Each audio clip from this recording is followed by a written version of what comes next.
Man, just want to thank my Lord and Savior Jesus Christ for the blessing I have of doing this. We, as a young person, you dreamt about being in these environments, and in the best league in America, and I'm sure our players did too. And to play in a terrific game like that tonight, was a lot of fun. Obviously, not pleased with the outcome. Disappointing that it came down to a call. And so. But credit Miller for stepping to the line and drilling 3 free throws in a big time pressure situation, and so and Oklahoma State with the win. Did you guys execute at the end of the game? That last shot, was that what you were looking for? Well, we thought they had fouls to give because they played unbelievable defense in the second half and only fouled 4 times.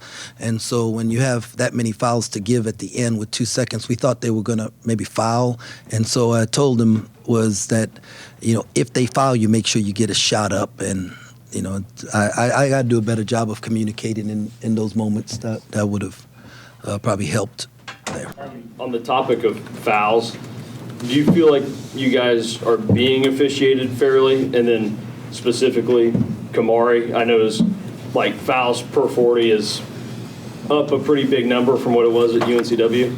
Well, let me just say this: we're only going to control what we can control, and we can control how we move our feet and play with our chests and not slap and not pick up dumb fouls. I think Khamari will be the first one to tell you that there's a lot of things he can do better defensively that will not put us in that position when he's on the floor. We're a +8 in a game like tonight, especially there in the second half where he was rolling and man, we was getting him. They couldn't guard him, and we tell them all the time, we can make up 2 points, we can't make up a foul. So we've got to control the things we can control.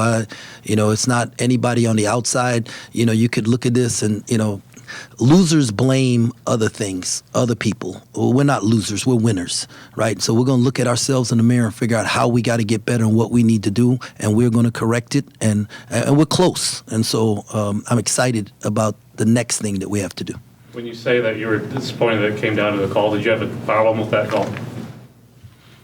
I had a problem with not getting the timeout on the loose ball because it's exactly what we wanted. A missed shot on the rebound, loose ball. We were going to be the first to the floor, and we were going to call a timeout. And I thought my player had the ball, and 2 of our players were calling timeouts, as well as the young Taj on the floor calling it. So I thought that should have been a timeout, our ball.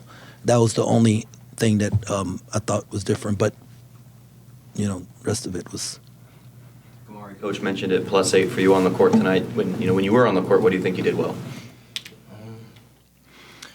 Just gave great energy. I feel like I did a good job getting my teammates open, catching the ball, rebounding, and honestly, I just have to be more mature when I'm out there. A lot of immature fouls, late contact, just stuff that I can control. Jerome, you looked pretty fired up a few times when you guys took the lead in the second half, at the guys on defense. What was your message to your team in those moments? Just fight, man.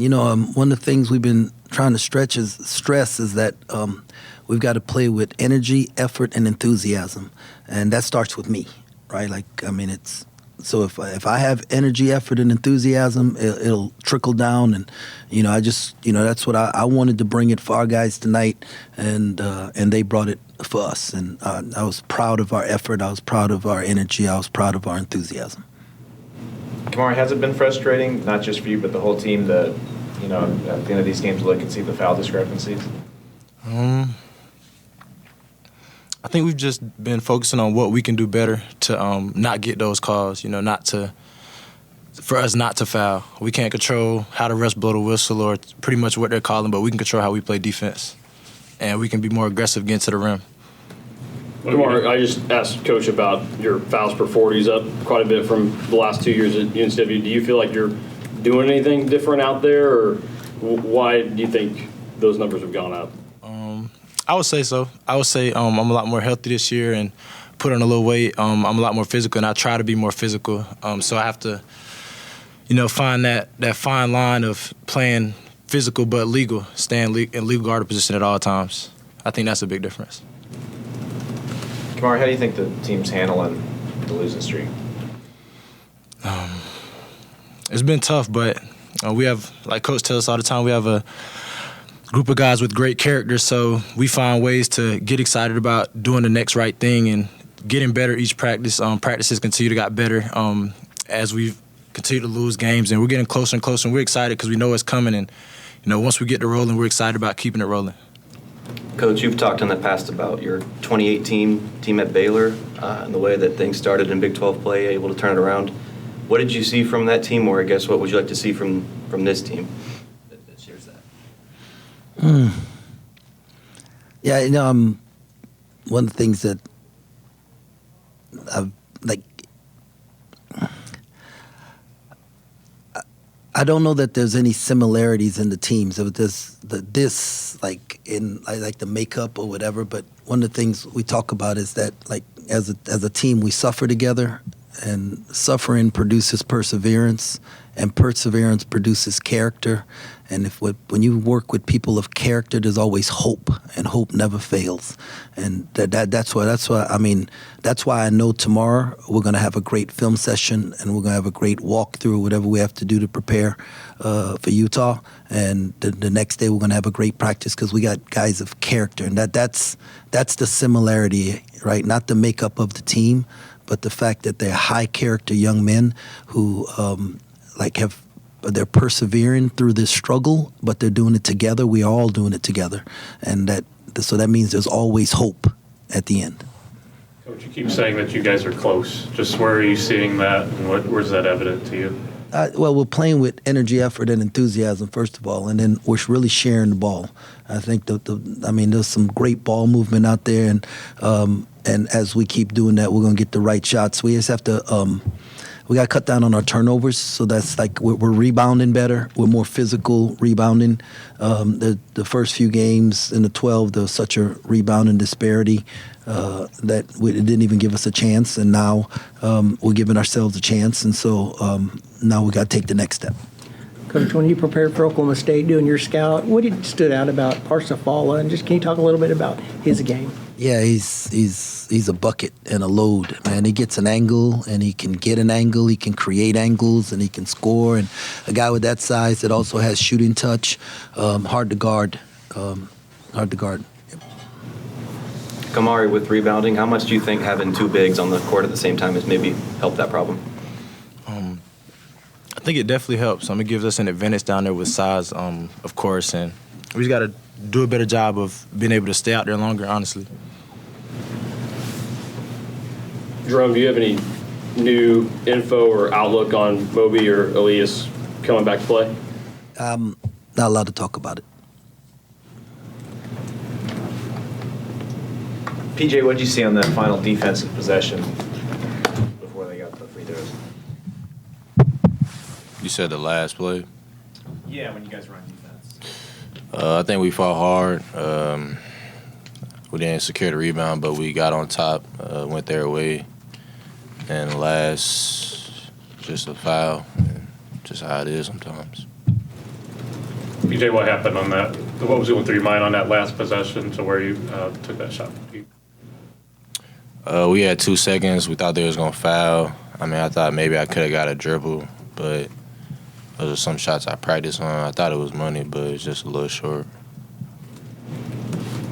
When you start a season 9-9 and then 0-5 in league play, is that something that manifests over things that have happened over the course of the season, or is that something that starts back in May, June when you're building the roster and putting the plan for the season into place? Yeah. I understand why you're asking that question, but it's not relevant to what we have to do moving forward. Like, this is not a reflection time, and this season is not over, right? I just told y'all, like, we got high character dudes, and when you have high character dudes, then there's always hope moving forward. And we're gonna be a better team next week than we are today. We're gonna be a better team tomorrow than we are today. So nobody's reflecting on, the situation that we're thinking about. How do we get better? How do we improve? Right? And if you're not a part of the how do we improve, we don't want you on the bandwagon. All right? Don't want you there, because it's going to get better, and we are going to improve. What makes this team more built for it than the last two teams where you guys came up short of that goal of the NCAA tournament? Well, the goal for us is just to win, right? Like, I mean, that's why. And if you do all the things that allow you a chance to win, then there's a reward at the end. Like, we're not thinking like about that. So what I know is that we have time, right? And that's what's different than the other team. Other teams ran out of time. Okay, so we have time, and that's what's going to make the difference. PJ, you're a guy who can sometimes get his bread buttered from the free throw line. To see the numbers 24-5 from the charity stripe, just how frustrating can that be? I wouldn't say it's really frustrating. I mean, when you go into away games, I mean, that's kind of sometimes how the game's going to go. I mean, they have home court advantage, so I wouldn't say most times. Sometimes the whistle may be in their favor, but, I mean, we just got to get better without fouling as much and just go back to the drawing board. Season's still early. PJ, why did you think you guys were closer today? I think it's just the 0-4 start. I mean, that makes you more hungrier. I mean, we feel like we're the more desperate team. I mean, some things in basketball just don't go your way. I mean, but you can't give up. You just got to have faith and just keep going. I mean, it's still early. It's our 5th game. We got a lot more games to play.